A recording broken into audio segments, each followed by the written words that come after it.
afternoon. Welcome to Know Your Rights with Attorney Tina Watson. I am so pleased to be here and with a very exciting panel.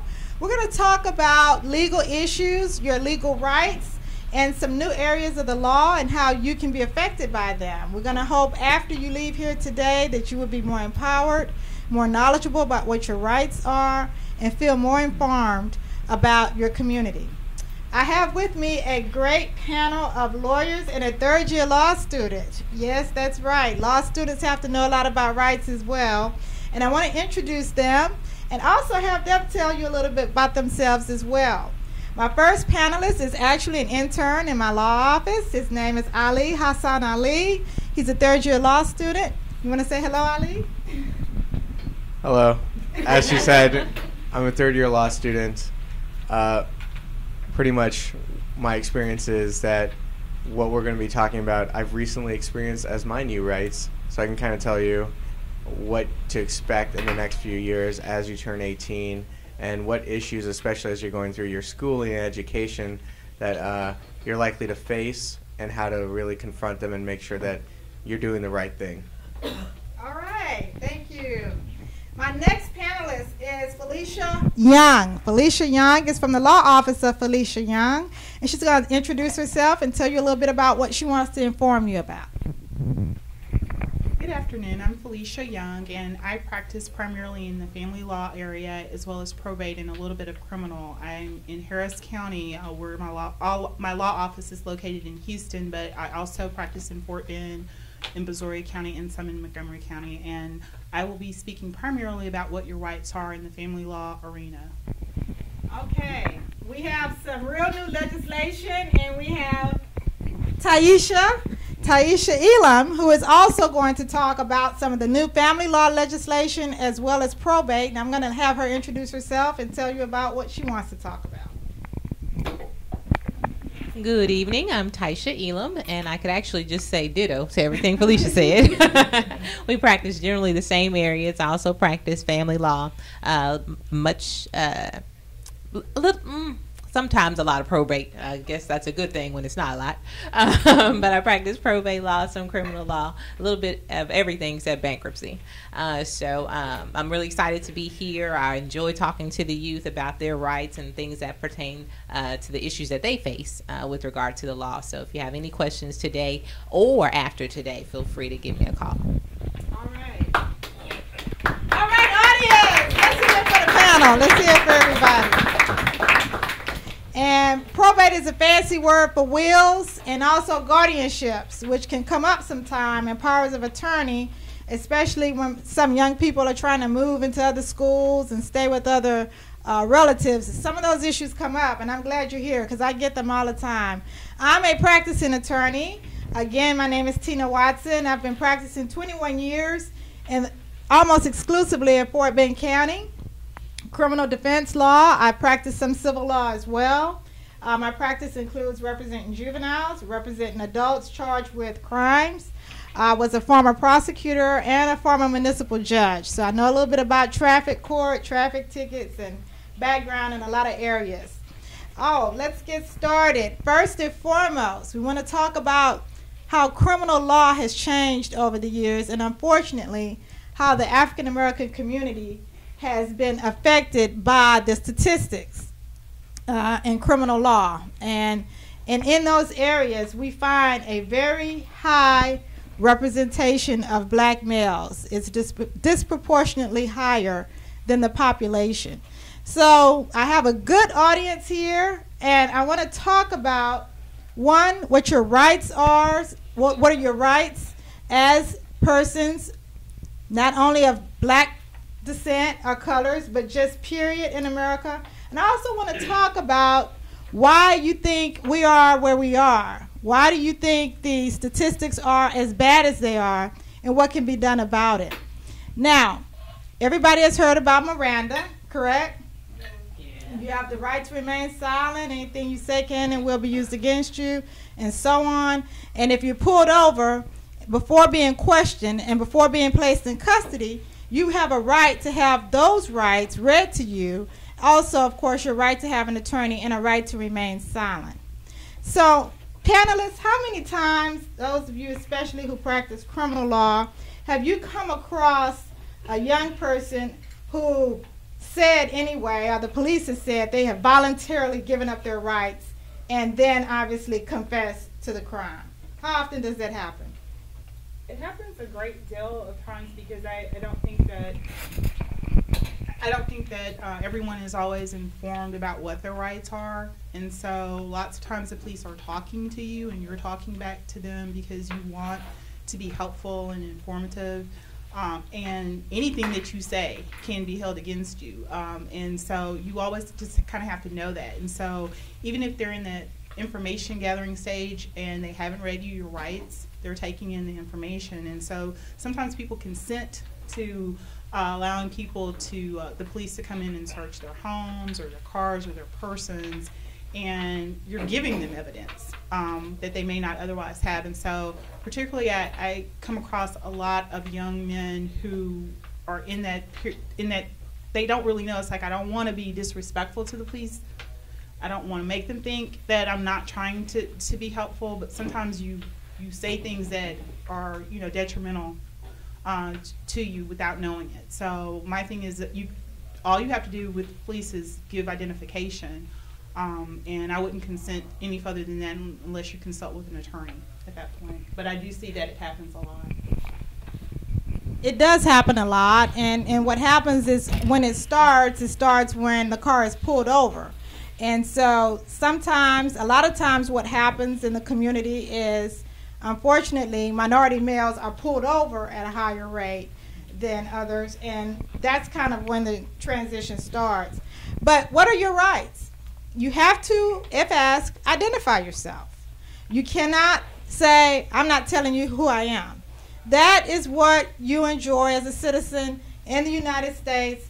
If the police stop you, you should tell them your name. If you give them a false name, that's an offense. It's a Class B misdemeanor. It's false ID. What do you have to do after that? Not much. If they ask, obviously, for your driver's license, you should comply. You should comply with that. And if they ask you for your insurance, I would say you should comply with that as well. You should identify yourself, have identification, give them your insurance, and there should not be much else to a routine traffic stop. There should not be. If it goes into can I search and so on, you do have rights to refuse, and you do have rights to say no, and you do have rights to wait for them to secure a warrant. Anybody want to add to that? I want to add a little bit. Because we have some younger gentlemen in the audience, I want to speak to the issue of parental advice when it comes to being questioned. I've had some clients recently that got into trouble at school and made certain statements without their parents present. And of course, it's natural to be afraid to call your mama, but you have to do it. You have to call a parent. Don't allow yourself to be questioned without your parent present. I know you'd rather just, take it for the team, as they say, or try to just invoke your right to remain silent. But it really is important that you put your parent in a stronghold or in a bind if you don't let them know in the beginning what's going on. So I would just encourage you guys to tell your friends, that if you're ever in a situation where you're questioned or interrogated, let that officer know, I don't want to speak without my parent present. And it's up to your parent, of course, to get counsel if you need it. But I've just seen so many situations where parents were put in a hardship because they had no knowledge of statements that were made before they were contacted. Okay. Ali? It's also important to know, though, that your constitutional rights, especially when it comes to search and seizure, do not necessarily apply while you're on school grounds. Correct. So you can't exactly refuse if your teacher or your principal comes up and says, I want to search your locker. They don't have to ask you, and it's not a violation of your rights in that sense. So it's important to understand where you are as well as to what your rights are, because your constitutional rights are essentially less when you're in school, you're under the care of the state, and things of that nature. So just be aware of oh, you're in school and your teacher says, I want to look in your backpack, they can do that. The school officials do have the right to do that. So just be aware of where you are before you're trying to assert some constitutional right. Excellent point. I get a lot of cases involving that. Thank you. And truly, and we'll get to the question from the audience, your rights do follow where you are. And if you kind of look at it like your rights are based on, in America, a man's house is his castle. His home is kind of his sacred place. So you have your strongest constitutional rights in your home. Someone is not supposed to be able to bust in your home. Now, if they have a warrant and they've kind of gotten off of the knock and announce. It used to be they had to knock and announce. Now, actually, if they have a warrant, they can bust into your home. But at any rate, that's where your strongest rights are. And that is where your strongest rights are in the reverse. And that's if you want to use force against somebody to protect your home. That's what the Castle Doctrine is about. It's about your home. They lessen your rights when you get in a car, in a vehicle, and an officer pulls you over. The reasoning for that is because it's a moving object, because you're on the streets, the roads. The officers have a right, a caretaking function to see, make sure it's orderly, make sure it's safe. And they are almost 0 to none in the school building. The reason for that is they have to maintain order. They have to make sure law and order is happening in the school because their children, their teachers, they have to keep that environment orderly. And quite frankly, the Supreme Court said it. Your constitutional rights end at the schoolhouse door. So it is true, young people. Now, the other thing is the schools do not have to call your parents. Now, I think it's absolutely correct when the panelists said you need to try to call your parents because they know they don't have to call your parents, and that happens in a lot of cases. Question from the audience. Yes, I was just curious, when you're on school property as a student and say if it's a janitor or a teacher or a principal, can anyone, any adult have any right to ask to see what's inside your bag or go into your locker? Who has the right? Is there some hierarchy? Okay. Normally in the school environment, your APs, your assistant principals, are the people that are in charge of conduct, behavior, discipline. You young folks, I'm not putting you on the spot, but y'all, am I right? I mean, it's the APs. And everybody in the school environment knows that. You know, your teachers in here and your retired teachers, as a matter of fact, what they do and to protect the teachers and to protect the other personnel is tell them, and they have phones and all kind of things, if there's a problem, you need to call the AP. And if the teacher or the personnel take that problem in their hands, they actually have failed to follow a directive, because that's the directive they're given. So the AP is supposed to take care of all that. Okay, question from the audience. What about in a dorm situation where the person is officially 18 and they're on college, you know, on the college premises, but they're in a dorm? Is your dorm room still considered a castle? So do they need to have a warrant and so forth to come into a dorm room and search? Good question. I actually had a case very recently of a student in a dorm at a local university who allegedly had marijuana in his room, and I'm not sure how the police were told, but they did knock, and they did question him, and they did go in, and this is where it gets fuzzy, and this is where everything in criminal law gets real difficult, because every little fact can make it different. Somehow, some way, I'm not sure, they would say that he consented. He said they came in, but they found a usable amount of marijuana and charged him. In the universities, what they can do is pretty much have the rule that they have to maintain order. It's a closed-in area. There's students and so on. And so the university police can have more rights than you would if probably you're in an apartment complex. They did not bust in. They didn't have a warrant, so you still have to have a warrant, but they could definitely knock on that door. And then it kind of goes downhill from there. So it's very fact specific. But I would say the more controlled your environment, the less rights you have. Yes, sir. Once you're 18 and you're stopped, can you still request that your parents be present? Okay. Request it? I'm going to answer it and now y'all probably sick of hearing my voice. If you invoke any other statement besides I want a lawyer, okay, even if the parent is a lawyer, and this was interesting to me because I read this, I'm like, oh my goodness, if one of my kids was to say I want my mother, that won't do it. That won't stop anything. Your Fifth Amendment right to have an attorney, you have to invoke it by saying the magic words, I would like my attorney to be present. Anything short of that, they don't have to honor it. So no.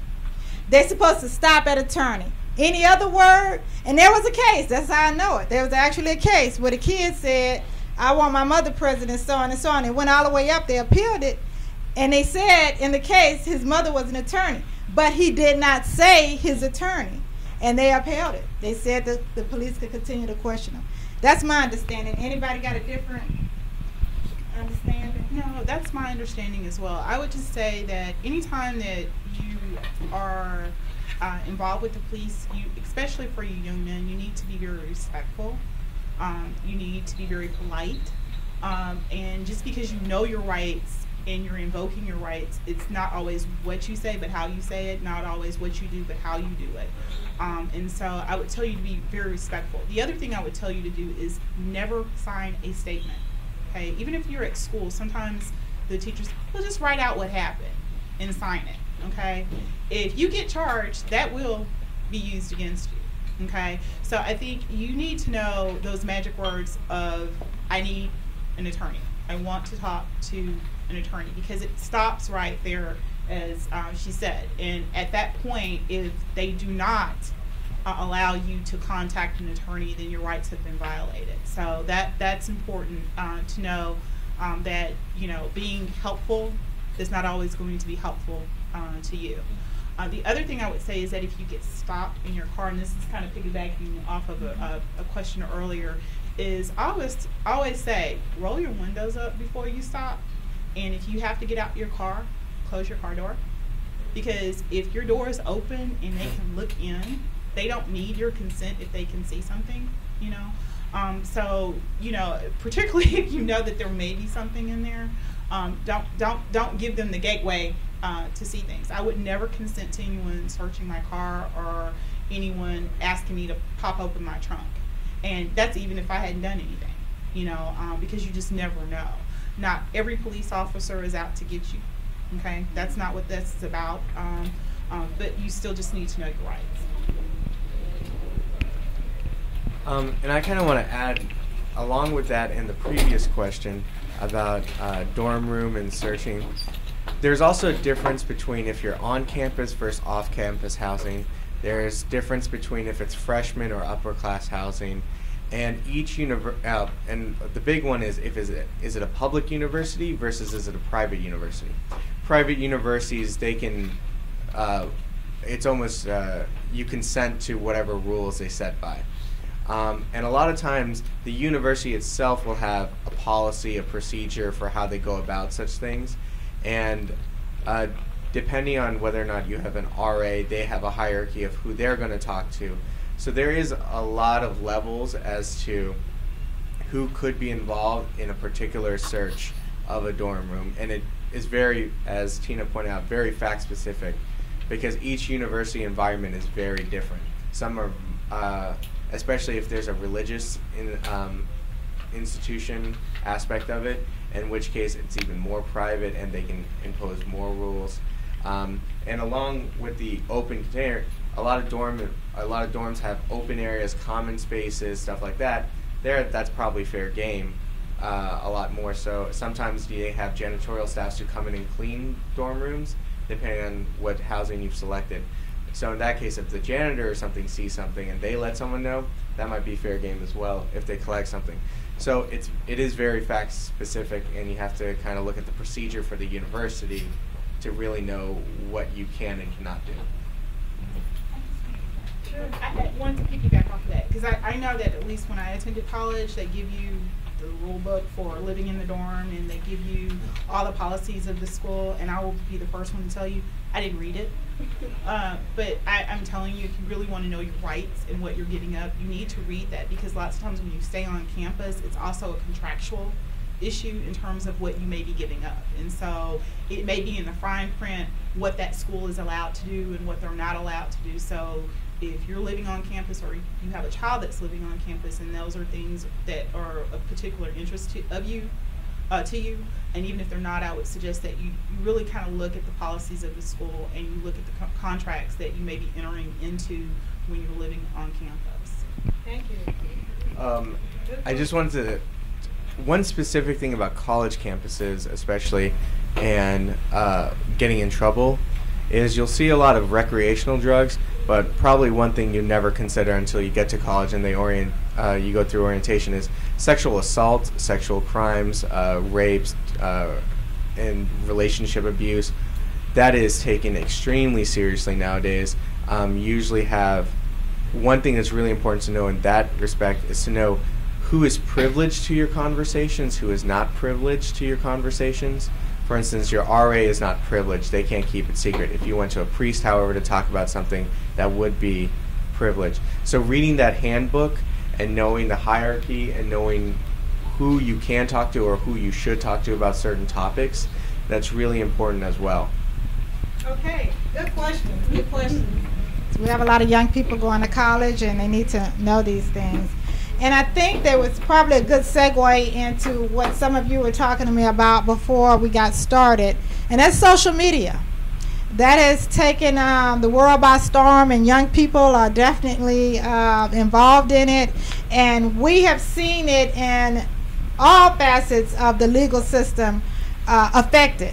I know, I've heard, and I don't practice family law, that there's been more divorces as a result of Facebook, cell phones, text messaging, and so on, than probably any one thing in the past. I mean, it's just caught people doing all kinds of things, cheating and all, and suspicions, and it's really taken a toll, especially when you're getting into privacy interests and when you're getting into who knows what, when, and when you're getting information to build a case against people.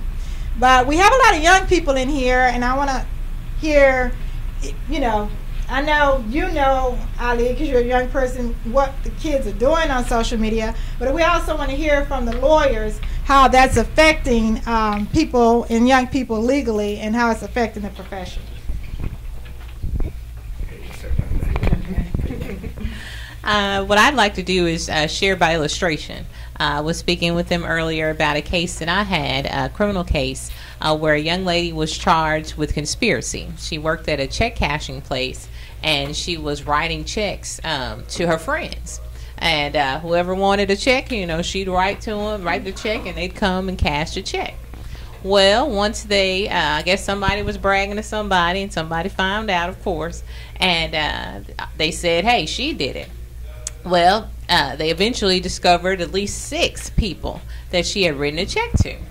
Well, of course, when they confronted her, she said, oh, well, I don't know them, and I didn't write them a check. And, she had written it in a different name. So, I mean, there was no tie to her other than the fact that this person was alleging that she had helped write the checks. But it wasn't her name. She wrote it as, illegible as she could. And, again, it was only that person's allegation that it was tied to her.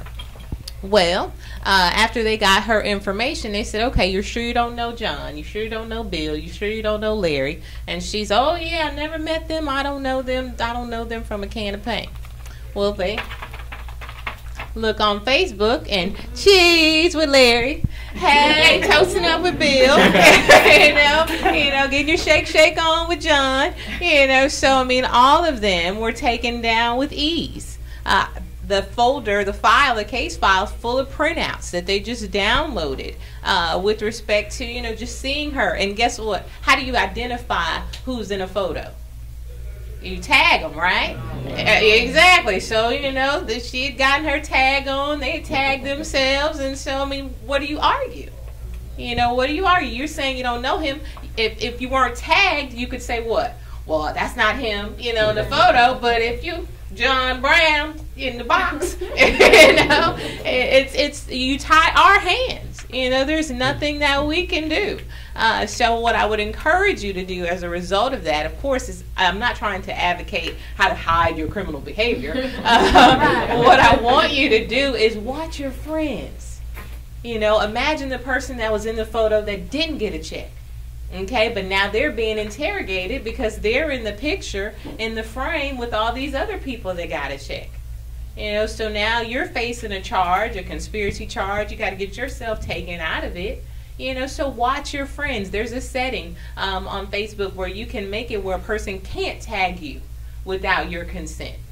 You know, change your settings, change your privacy settings. You know, and again, watch your friends. If you see people engaged in activity that you know you don't want to be affiliated with, don't be afraid to not, you know, what is it, defriend? I'm going to say it wrong. You know, I'm like, X them, you know, don't be afraid to block them or, you know, what have you. Your reputation is important. You know, there's nothing worse than catching a criminal charge. What my clients, a lot of them don't realize is that once you're charged, not convicted, just charged, it's going to follow you. And you have to go through the costs and the exhaustion of getting it dismissed. And even once it's dismissed, it's going to follow you. So then you have the additional costs of getting it expunged. You know, so you don't want to take casually those associations and affiliations. Yeah, and I would just like to piggyback off that. I think with the social media, especially with Twitter and Facebook, when I was growing up, we didn't have that luxury. And so I think for a lot of the younger kids, it's just second nature to you. You put things on there that you would not tell your parents, or that you wouldn't say in front of your parents. You put pictures up that you'd probably roll over dead if your mom or dad saw them. But the reality of it is that once it's out there, it's out there. Because anybody can copy, paste, send it to someone else. And those things can follow you not just in the criminal arena, but in employment. You know, once you put something out there, you want to, my grandmother used to always say, it is hard to get your good reputation back. Okay, and so you need to be mindful of the images that you're projecting. You know, everybody wants to be hard, everybody wants to be a gangster, okay, until they go to jail, which they're arrested. You know, I don't know how many times I've seen good kids go and get dad's gun and post the gun up there, or post money up there, you know, trying to project these images that aren't them. And then if something happens, guess what? That's the first thing the prosecutor's going to say is, look at that gun they posted. That's not the good kid. You just thought your kid was a good kid, you know. And so I would just say be mindful of who you want people to think you are, you know, and be mindful of what you do put on Facebook. As far as the adults are concerned, y'all know better, but y'all gotta do better. I mean, I practice in the area of not just some criminal, but in family law. And she's correct when she says there are more divorces happening because of Facebook. You would be surprised what people put on Facebook. People like to tell where they are on Twitter. I'm here with this person, you know, that you don't know John, but you're with John. You know, how many of you all really know 2,000 people?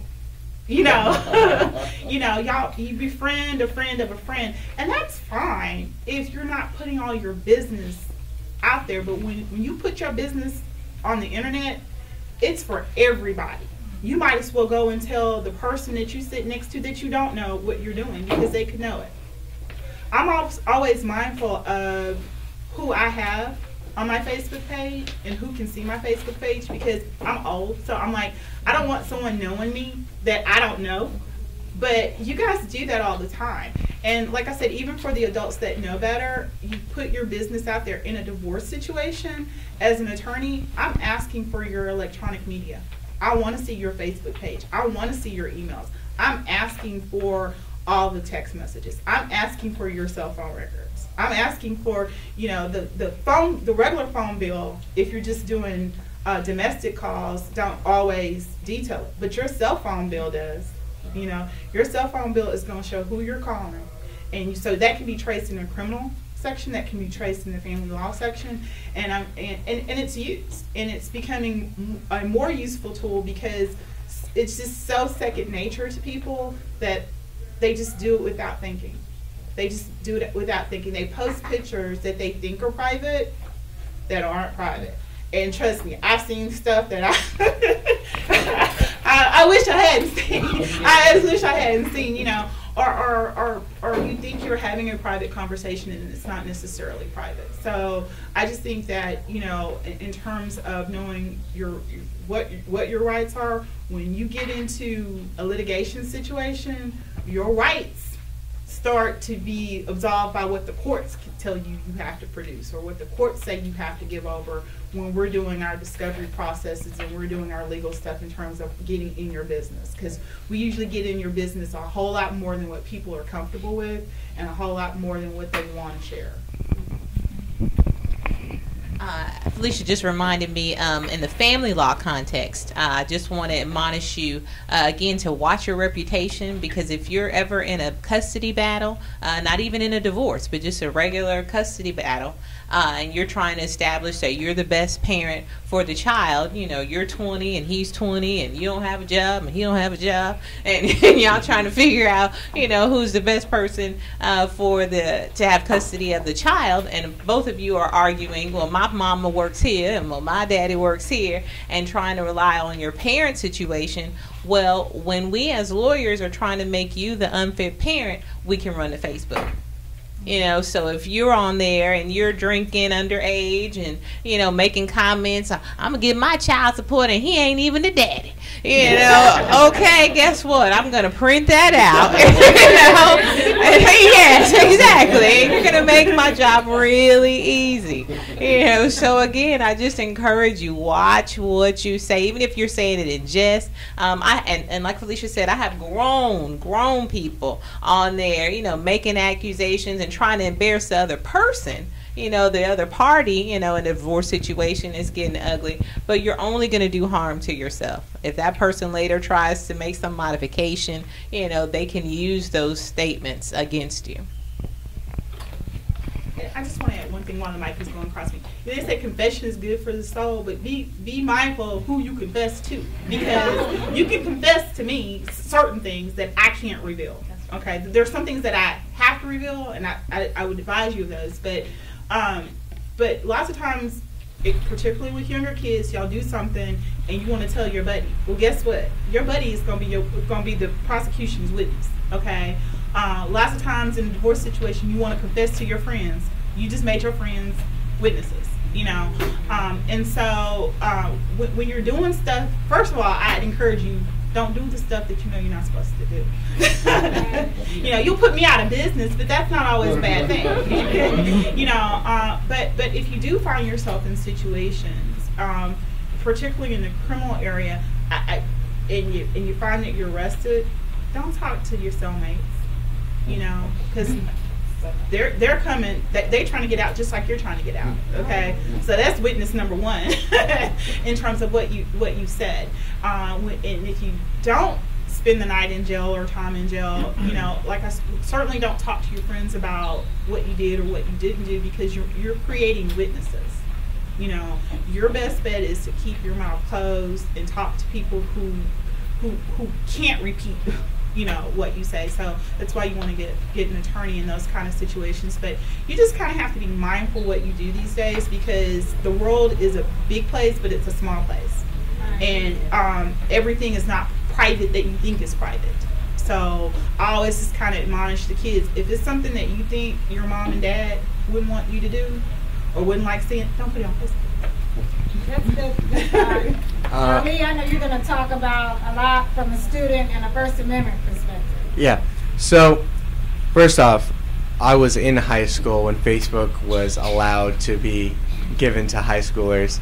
So I remember it being a really big deal. Suddenly everything was on So this was before our parents and our adults were actually on Facebook. And it was fine then. I mean, Facebook was intended to be a college thing. But before Facebook, what was it? It was MySpace. And if you remember what MySpace was, the big problem was, although it was really personal, you could post it, you had child predators. You had other individuals posing as someone else, trying to friend you. And you also had, that was the rise of blogs, where people were giving online diaries of themselves every day. Most people, especially if they were around my age, had one at one point or another. I know mine is still probably somewhere out there. But, true. In Facebook, think about how we use it. I mean, as kids, like, what do we really use Facebook for? We use it to spy on people, right? You're friends with somebody, you want to see if they're really flirting with that girl, maybe there's something going on. You're checking their you can check their friend of friends, you know how to set up events. You're using it as a research tool, a personal research tool for other people. You just meet somebody, the first thing you're doing is you're Facebooking them, then as soon as you get the friend request, you look at their profile, their favorite quotes, their favorite movies. You're trying to see everything you can in a matter of minutes about that other person. Guess what? They're doing the same thing about you. And it's great when you're talking about personal relationships, social relationships. But think about what happens when lawyers are doing that about you. More importantly, think about that when job employers are doing that about you. And it's true. There are some companies, they'll hire young associates or young people, interns, whatever, and they'll have them friend potential candidates and then use their profiles to see your profile. Because they want to know what you're like. They want to see what kind of pictures you have, what kind of friends you're showing up. Do you have nothing but club scenes and drinking and stuff? Or are you talking about political issues and something that's relevant and mature? All of this really is reflective about you. And I want to give a story. We're talking about integrity in a lot of cases.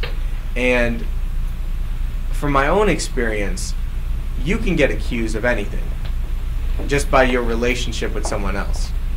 They think something's happening, they're going to talk to you about it, and they're going to see were you involved as well. Believe it or not, they say, we don't think you participated, but you're still in the room. You might still become a suspect depending on what's happening. For me, I was just a couple months ago in law school, after my last exam, I had a really close friend of mine get accused of cheating. And I got called into the dean's office. And I was asked, do you know anything about this? Did you talk to her about this paper that you submitted? And I thought about it, and I did. Most importantly, I found out that she had lied to me and told me that she had already submitted it and she just wanted to see it for reference, but she had actually used my paper and cheated off of it and copied a little bit about it. But in proving my innocence, I was able to use it too. And this is not only about how you can get caught, but using Facebook and using these medias to your advantage as well. For instance, how many of you GChat? Most of you? AIM? Really? Now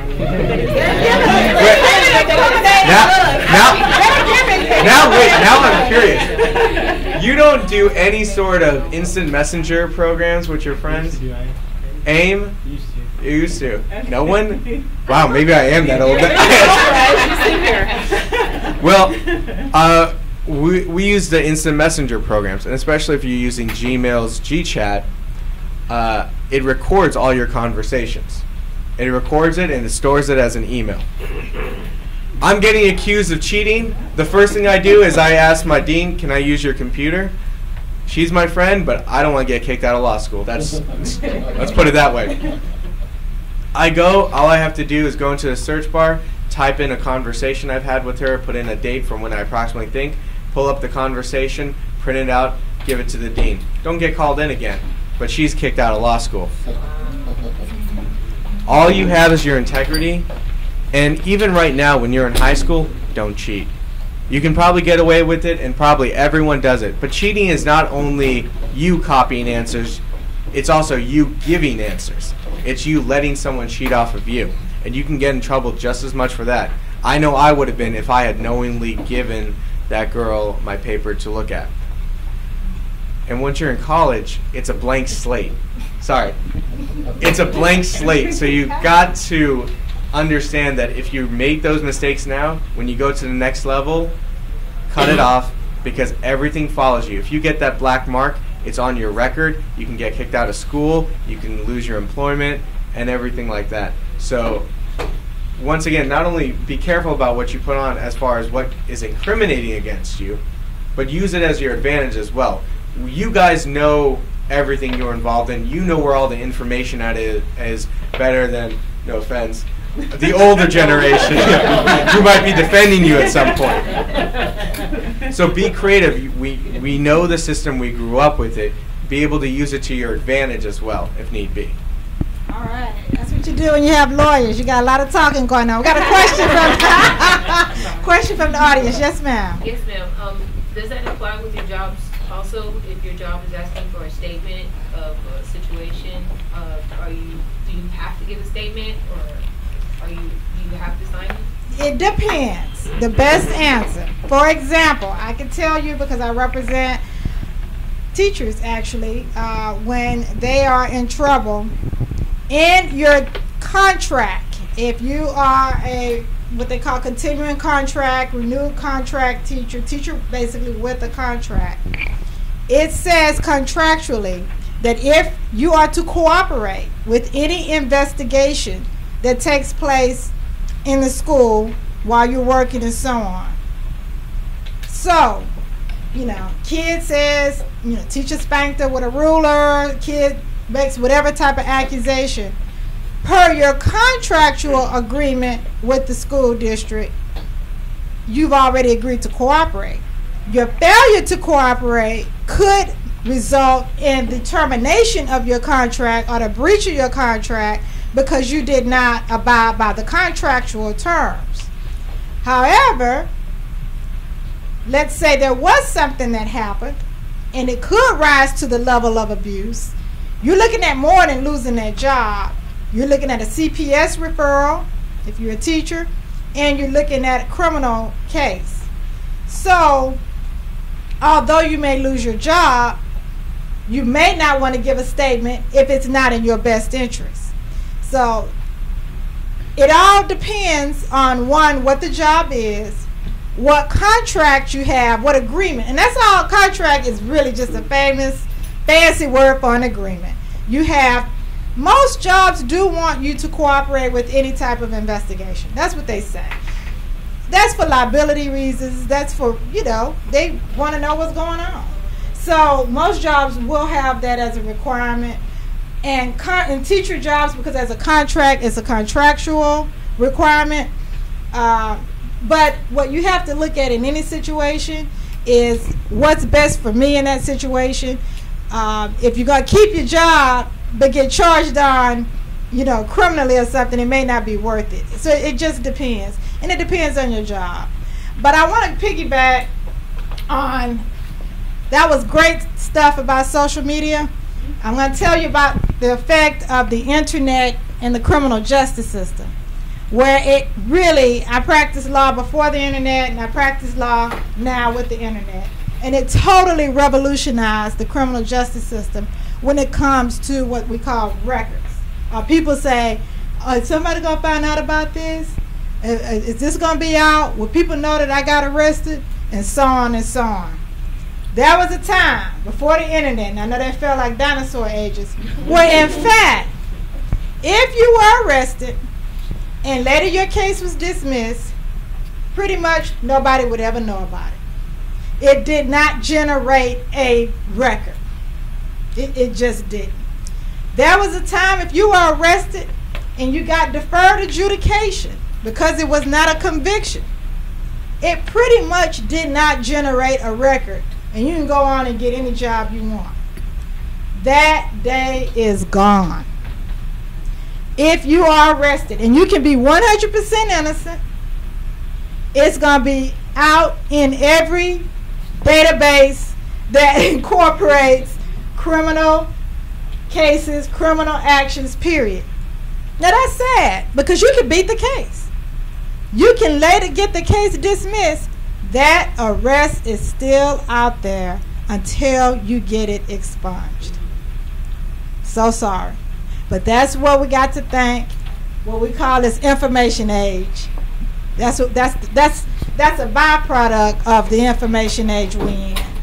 And I'm going to tell you who knows about that, and I'm going to tell you who don't know about that from my perspective, from my practice. A lot of folks seem like, of other persuasions, and probably a little more, I don't know, I can't even say money-wise. Somehow they got the memo. They got the memo that record is the key to my livelihood. We in the African American community, I don't know, somehow we don't have this information. You need to have it. That record is the difference between you and Johnny getting that job. And it does not go away on its own anymore.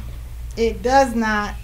I know it's a casualty of the internet, but that's the world we live in with social media. Yes, ma'am. I actually have a comment and then a question for you. Okay. My comment is piggybacking what she said about deferred adjudication and your record following you. It grieves my soul when I see somebody 5, 10, 15 years later saying, hey, I think I have a conviction on my record, but I never went to jail. I just, I was booked and I was charged and I bonded out. And when I got out, they said I could just do time served and it would go away. Okay, guess what? Right. It didn't go away. Even though you feel like you didn't go to jail, that time served, even if that time was 2 minutes, that time served is a conviction. And I can't expunge it. There's nothing I can do. I can't erase it. It's stuck there. So I want you to be mindful of that. If you have friends or that have been offered, time served, or you hear people saying, "Oh, well, just do time served, and that way you can go home." Yeah, you can go home, but now you have a theft conviction. Now you have a drug conviction. Drug convictions have a significant impact on your financial aid. A lot of people don't know that. They may have done a little marijuana with their friends, or I had a client that was enrolled in school and had been in the car with her friend who had some pills. And she was thinking, oh, yeah, I'll go ahead and just do deferred on it, or, I'll go ahead and take time served. Okay, you can take that drug conviction, because she's like, I can't successfully complete probation. I can't do that for 2 years. She knew she couldn't stay out of trouble.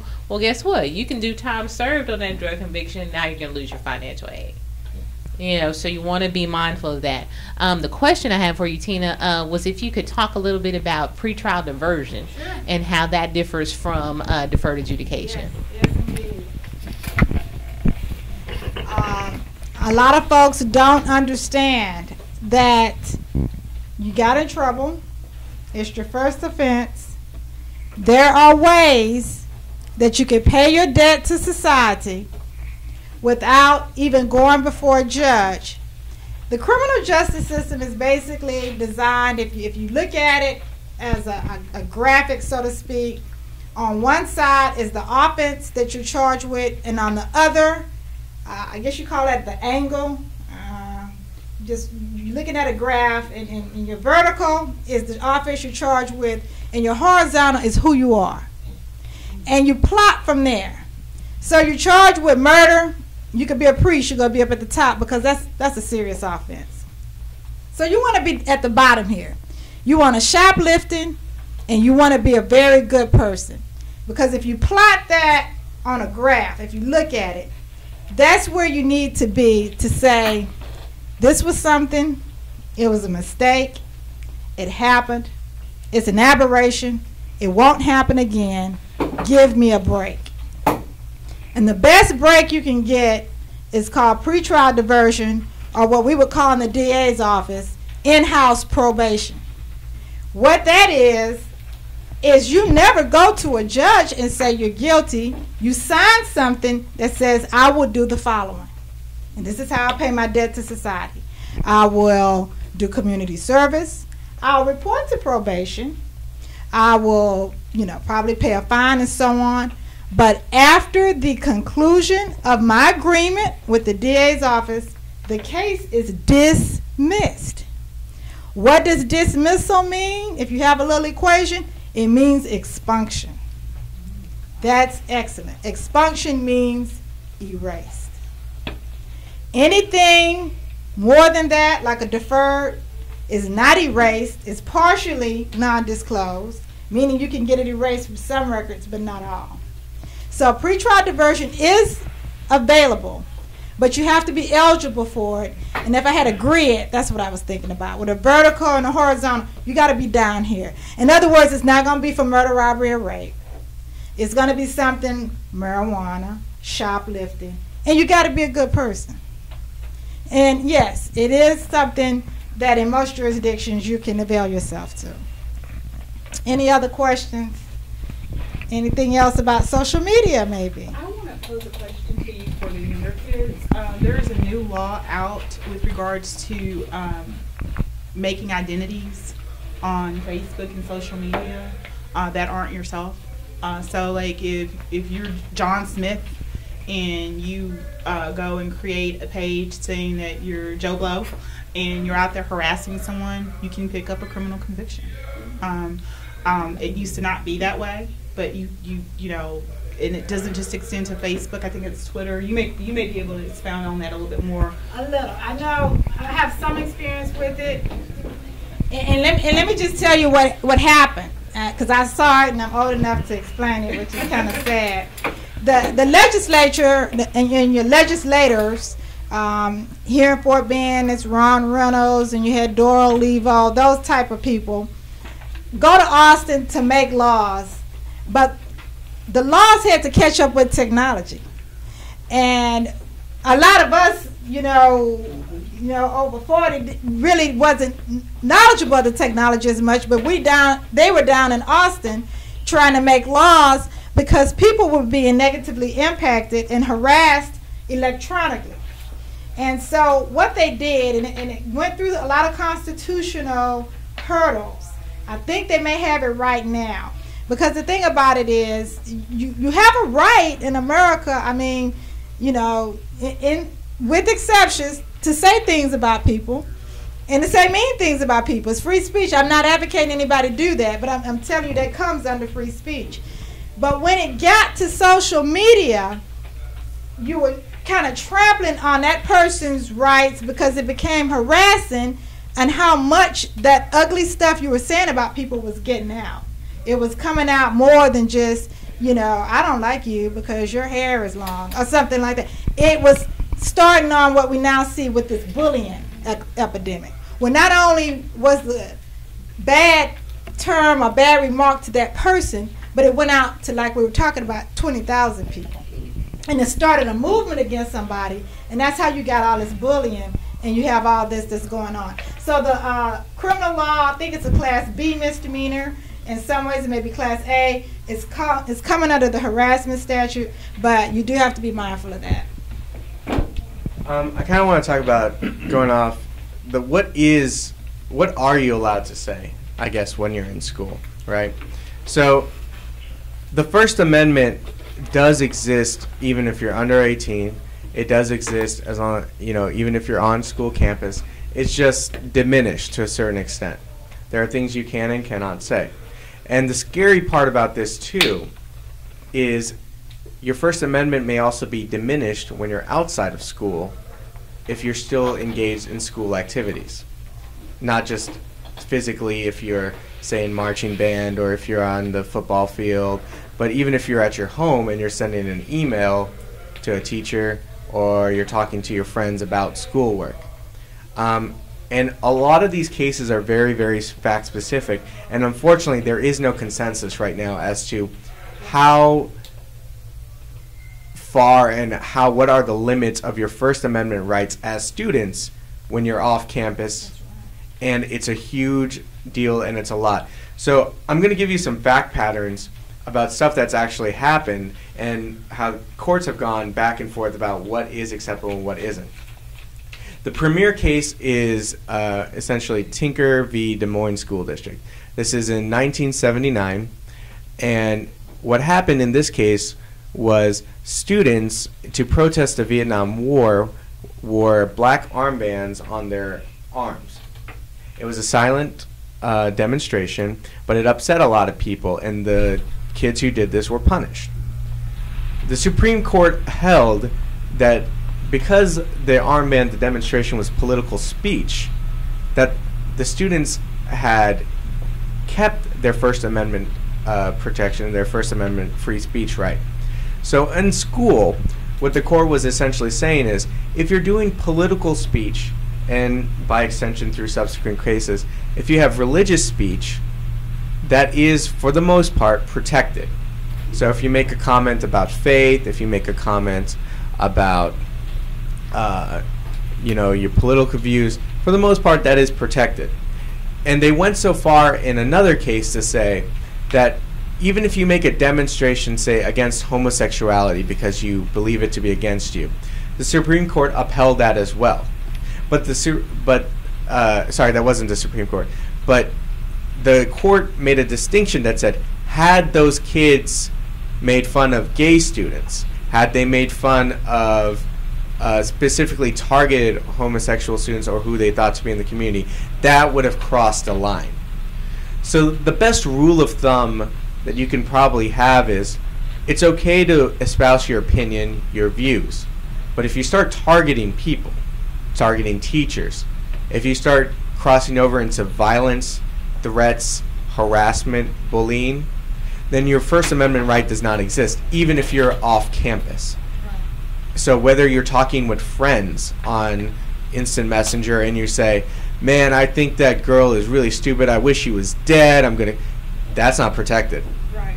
If you're talking about, yeah, that gay kid, he was doing this, I really am going to, mess him up. Even if you're sending an email to a friend who's part of your church group or something like that, it's still not protected. Target a teacher, same thing. You make an anonymous disclaimer that says this is for fun profile about a teacher or whatnot. If they can trace it back to you, you still get in trouble. So once again, it's okay to espouse your opinion, but there is no consensus, and you don't want to be fighting it because the school has a lot of authority even off campus, and your rights are diminished. Okay. Any questions? Yes. So if someone takes a picture of you, they have the right to do what they want to do with that picture. It belongs to them. Can they use it? Can they put it on their Facebook page? Do they have that right? Okay, the question is, if someone takes a picture of you, can they do, and we'll talk about that, whatever they want with the picture, and then it got more narrow, can they put it on their Facebook page? Can they post it up on social media? Pretty much. I mean, that's here again, I think one of the concerns and I won't say tragedies, but somewhat of social media. If it's out in the public domain, they can use it. If it is to a point where it becomes obscene or in a way that could be libelous or defamatory to you, then I think there are claims that obviously you can make if it becomes, they use it in a derogatory fashion and so on. But for the most part, I think Facebook and all those pokings and whatever people are doing, what did they do with the pictures? What did they do? Tagging. Yeah, I'm sorry. I don't know the words.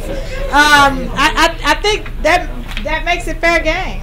The one exception to all those kinds of content is if you took the picture yourself, then you're subject to copyright laws, and you might be able to take it down that way. So that's why a lot of the websites, to protect your intellectual property, as long as you took it, it was created by you. But usually if they say you let them take a picture of you, you've already consented to them having the picture because you got in the picture in the first place. If they took it it's paparazzi does it all the time, right? So unless there's a lot of harm like libel, slander, or they're violating your copyright, odds are you can't really do much about it. I want to piggyback off something. I think something that the younger kids are doing is called sexting, and sometimes taking very inappropriate pictures of body parts and sending them via Facebook or through your cell phones. There are certain counties that are going to prosecute you for that. Fort Bend. Fort Bend. And I was going to say Fort Bend is one of those because you're looking at pornography. There are a lot of things that they can charge you up on. And so I think lots of times kids do stuff innocently, even if it's not so innocent, but not really thinking about the criminal aspects of that. So, my mom used to have a rule, which was is if you can't say something nice about somebody, don't say it at all. And so if in terms with the bullying and stuff, just don't do it. Because you put something on a page and somebody says something. I think a young lady had a question back there about a picture. Once you take a picture, it's kind of out there. You may have legal rights in terms of going after somebody civilly, maybe even criminally, but that picture's still out there. So when you're taking these pictures, you may be taking it for a specific person. You might want to ask yourself, how would you feel about it if everybody saw it? What if somebody just took it and posted it at school, right there, when you were having an assembly? How would you feel about that? Because that's really what you're doing. You're not thinking about it like that when you're sending these private messages and stuff. So you really kind of want to be mindful of that. I mean, it's use your common sense and discretion. I mean, at a certain point you realize, I have a bunch of probably bad pictures of my friends that they would never want me to show. I have videos. We take them on our cameras and stuff. Just because you take the picture doesn't mean you have to post it. It's that simple. So be smart about that. Videos and everything else like that. And be mindful again, like I said, the people who make the laws, the legislators, they're usually older and they're just catching up to the technology. I can remember I had probably one of the first sexting cases in Fort Bend, and it was pornography to the DAs then, and this was a 15-year-old young man from a good family, good kid, and girlfriend decided as much as she could consent, and we'll talk about that because she was also 15, which means the law would say she couldn't consent, but she sent some pictures and it was, the DA's office got to it and they said that's pornography. He is in possession of child pornography because she was a child and it was nude pictures. And we got through it. But now, and that's not for y'all, nobody in here pleased to get excited, but it's to let you know how the legislature have to catch up to things. They have put some year provisions in there so that even though it is child pornography, if a child is within a 2 to 3 year, that helps the case. I'm not saying it excuses the case, but before they put that in there, you were in possession, if you were a 15, 16-year-old boy with that, of child pornography. Now it's reduced somewhat down to a misdemeanor and a law if the person that's possessing it is within 2 or 3 years, and so on and so on. That's not to please excuse it, but to let you know that's a great example of how the law has to catch up to the technology. The technology is so quick, and before you know it, you caught up and you're in a situation and you didn't even realize it because the laws that were supposed to protect you really didn't address that technology because the technology is so new. So be mindful. I want to ask you a question so you can just kind of piggyback off of that, is that with a lot of you that are in school or going off to college and you're dating kids that are still in high school with what is basically known as the statutory rape laws, there are some 3-year gap in that, but you need to be mindful because lots of times you'll graduate from high school and go to college, but you may still be talking or trying to date someone who is still in high school. And an affirmative defense isn't that they're already sexually active. An affirmative defense meaning that you have a defense to why you did it, isn't that they consented. If there's that 3-year gap and they're under the age of 17, you can get charged. Definitely. And people do charge you.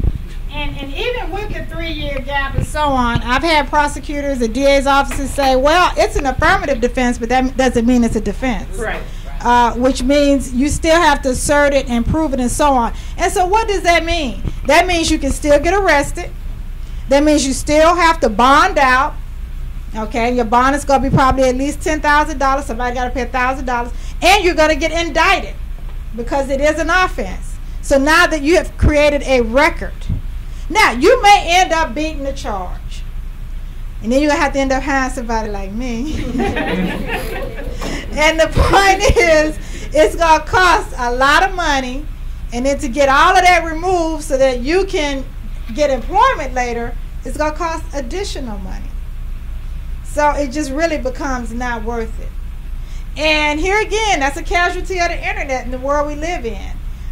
Those cases, after a period of time, I know they used to could go away, giving everybody saying, you know, everybody really liked each other and there was no harm.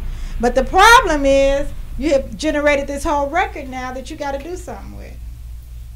So, yes, ma'am. I just wanted to respond with 2 comments. The first one is talking about the internet and employment, and it's reminded me of a tragic case that I had a while back with a gentleman who was employed with a major corporation here in Houston, and he had been with the company for 25 years. And the company sent out an email that said, if any employee is caught disseminating any inappropriate material, whether you receive it or forward it, you will be subject to immediate termination. And so he's thinking, well, I've been here 25 years. Oh, they're not watching my emails. You know, it's not a big deal. So he gets a racy email and he forwards it. Next thing you know, he's on my phone crying. Because the people called him in the office, terminated him immediately after 25 years. That means no retirement, all just gone. And so he's on the phone crying, and his concern was, can you call my wife and tell her that they fired me for some other reason? You know, and I'm like, sir, that's outside the scope of what I practice. You know, but it was just so sad to me because I just thought about just the click of enter, you know, ended a 25-year career just by him pressing send. And I mean, so it's just very, very tragic. And the other comment I just want to make, some of you might be out there saying, well, I don't post pictures anyway, and I don't take pictures. I got a friend of mine, I mean, he's like a vampire. I mean, he doesn't, you know, he doesn't take any pictures. But my comment to you would be also to be mindful of your name. Okay, watch what your screen name or your username is. It might have been fun when you created it, but when you decide to get employed and get out of school, it might not be so attractive. Case in point, I had a student. I teach at the community college as well, and I had a student who, you know, at the end of the semester, I always let them know you guys are welcome to befriend me, so that if you need referrals or recommendation letters or anything like that in the future, I'm happy to help you. So he said, oh, Miss Elam, I want you to, you know, send me a friend request. And I said, okay, well, what's your name? I'm going to spell it since I can't say it. But it was SHITTY SHAWTTY. What the heck does that mean? You know, but I was like, I can't befriend you because what does it do when you befriend somebody? What does it immediately announce? Taisha is friends with blah, blah, blah. No, I can't do that. You know, so watch your name. Watch your name. Okay, any more issues on social media? Yes. I was going to say, like, to the guy's defense, so, like, a lot of problems on Twitter are that people are posting bad things, but they have their government name. So when they try to get a job, there's, like, bots that can actually search their government name, and then they won't get a job because, you know, they're using their official name on their Twitter profile. So it's actually better to have a fake name like that. Okay, the comment in the audience was it's actually better. It's actually better to have a faux name than using your government or birth certificate name because you can be searched quicker with your name as opposed to a faux or false name. That was the comment, and I don't know if that's specifically for Twitter, but that was the comment. Yes, another comment, and we'll have the attorneys speak on that. Yes, pass that over here. You know, I talked to different college coaches who are recruiting kids. First thing they do is go to Facebook. Okay. And if the kid has all types of cursing and that sort of thing, they don't recruit. All right. First place they go. And comment from a very knowledgeable coach who talks to lots of coaches in recruiting said the first place that coaches go is Facebook for recruiting purposes and so on. Let's hear from the lawyers. Here we go. If we want to find you, we'll find you. You know, and it's not that hard whether you use your government name or you come up with, you know, some other kind of creative name. And what I would tell you to be mindful of is that you project an image. So just if you're not going to use your government name, as you call it, just know that whatever name you choose, you might be projecting an image that you may not want. And so if you have recruiters looking at you or employment looking at you, they're going to judge you, rightfully or wrongfully, but you did it to yourself. You know, and even in the arena of family law where I practice a lot of, that one little name can make or break your case. You know, so they always say the devil's in the details. Yeah. You know, and so every case is individual. I would just say, you know, even with your email names, you know, you're sending out emails, and you'd be surprised what comes across my desk, and I'm like, really, you know. You've got to be mindful as young women and men, and even older women and men, the image that you project. You know, we always say, well, people shouldn't judge us, but the reality of it is people do judge you. Okay, and when there are so many choices that people have to make, whether it's employment, whether it's scholarships, you know, whatever it is, know that people are going to make a choice, and you have a lot to do with the choices that people make and the images that you project. So if you choose not to use your government name, young man, please use something very appropriate, because we can find you. I just want to say, even if it's not something that you're going to get caught with for, like, by the cops or an employer or something like that, people who do see it, it is a comment on your maturity. And if you start looking for jobs, you start, even if you're college admissions, some people, if they're borderline, I mean, it's really easy to do Google search, and even if you have no personal information that ties you to that name, based on what that name is doing with everything else that you're doing, it can still be tied to you.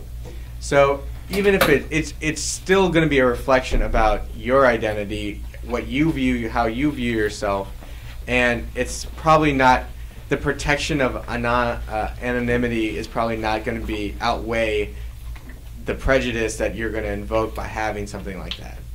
So, you know, just because you think it's cool or it's a nice thing to do, especially once you start looking for a job or you get to college, graduate school, etc., it's just not worth it. All right. Okay. Have we pretty much addressed social media? That's a big area. It's a new area, and I think we got it down pretty good. Okay. We had some new legislation in family law, and Attorney Young actually came prepared with a handout, I guess, maybe not so much to distribute, but to talk about it. I actually heard about it, I think on 102 or something, and I'm like, wow, this is big stuff. Because although I don't practice family law, I've done enough of them, and not a lot, to know of cases where men were actually having to pay child support on children that they did not father because of situations of not paying attention to court orders and having a default judgment. situations of being married at the time and later on finding out that it's somebody else's child. There have been some situations. So the legislature has finally caught up with that. Not that that's an issue so much that is a concern to me, but I think for the general public, it is something that is significant, and it's new, it's on the rise, and I think it's changing. So, Attorney Young, if you want to talk about that. Pretty much when you're talking about paternity, it's becoming a father. And if you're married and your wife becomes pregnant, you're the presumed father under the law. So the law is going to say that you're the dad even if you're not the dad. You're going to have to prove that you're not. The other way is if you're not married, you can sign what's called an acknowledgement of paternity. And lots of times people will sign that without getting a DNA test. She says it's your baby, you believe it's your baby, you look at the baby looks like you, looks like grandma, you sign that you sign that acknowledgement. And then there were other times where when the mother may be going to get public assistance, they have to state who the dad is, or they may go into the Attorney General's office and actually file for child support. And my thing is, if you ever get served with any type of legal papers that say that you have to be in court, you need to be in court. You get served with papers that say that you have to respond by a certain date, you need to respond by that date whether you have an attorney or not, because certain things can happen to you legally. So what was happening is that the AG was serving people and people weren't coming to court, and they were getting what's called default judgment. So you're becoming the daddy even if you weren't the daddy just because you didn't show up in court.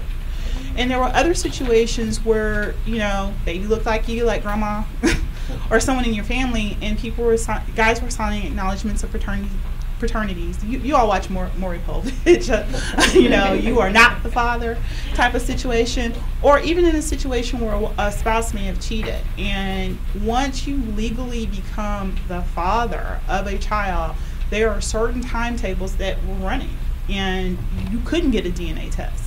And I remember one of the first cases that I saw was where a man, and I was talking to you about this earlier, he was served with some court papers by the AG. And the girl came up to him and said, "Hey, don't worry about it, I know you're not the dad." So he didn't go to court.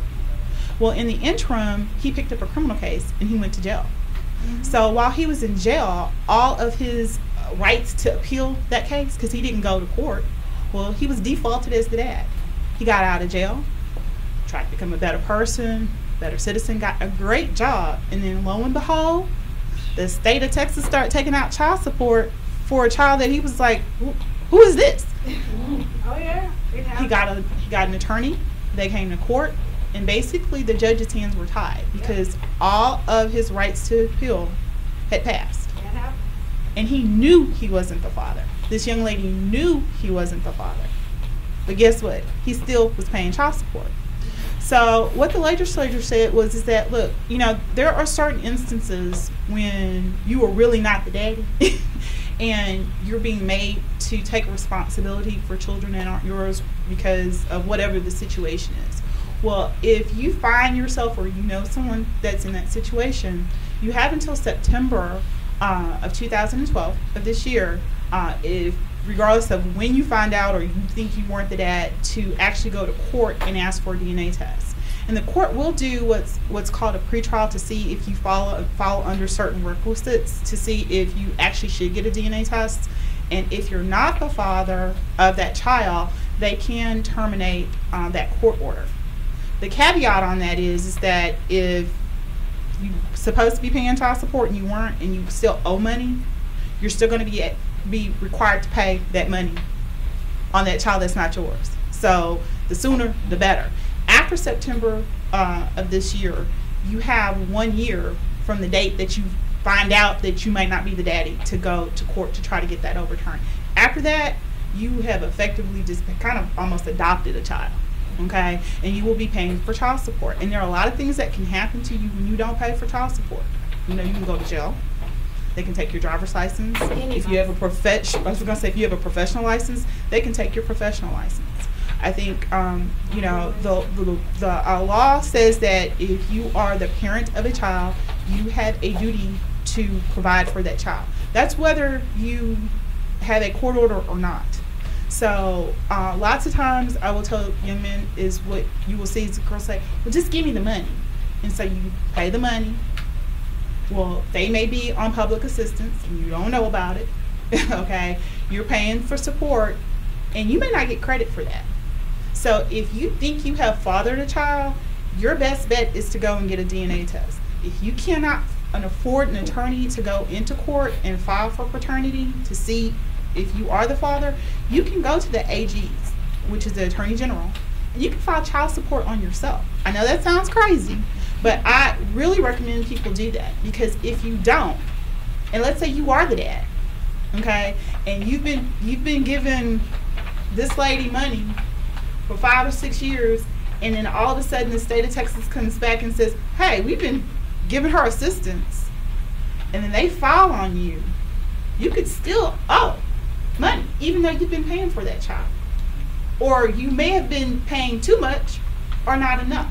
So if you find yourself in that situation, you really want to find out quick in a hurry if you are the father, so that you know what your rights are, and you know what you're supposed to do.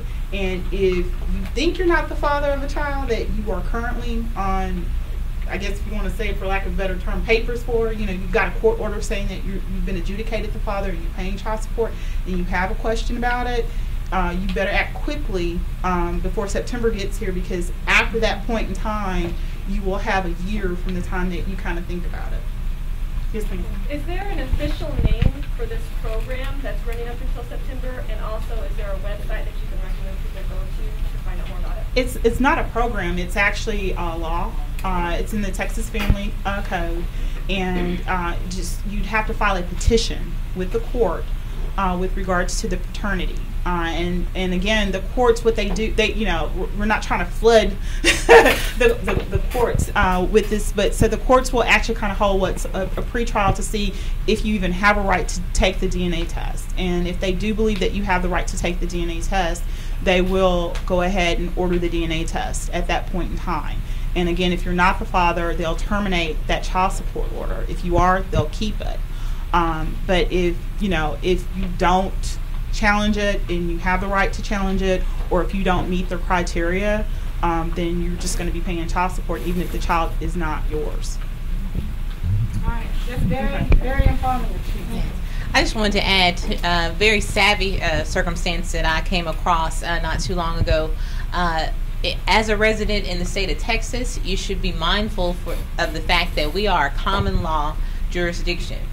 You hear about that on TV, and everybody probably has a dozen different definitions of what they think common law means. I won't go into a lot of detail, but I do want you to be mindful of the fact that you could be dating someone, have a child together, say to yourself, well, she was pregnant when I met her, I don't really have to worry about it, I just want to be there for her, be there for the child. Let's say y'all go along happily ever after, a couple years go by, and you break up.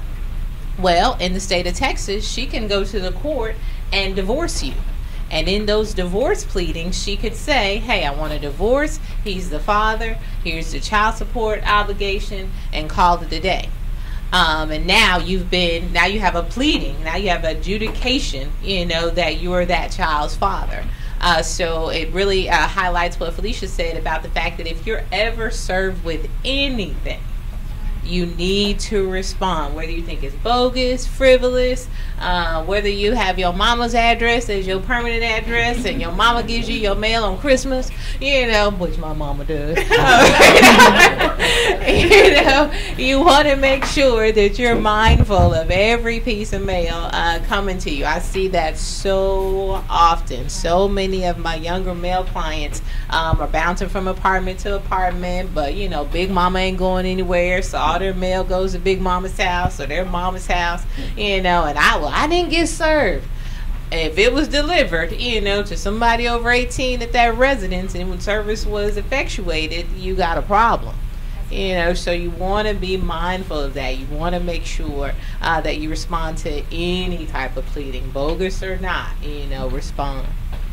I'm trying to say one thing.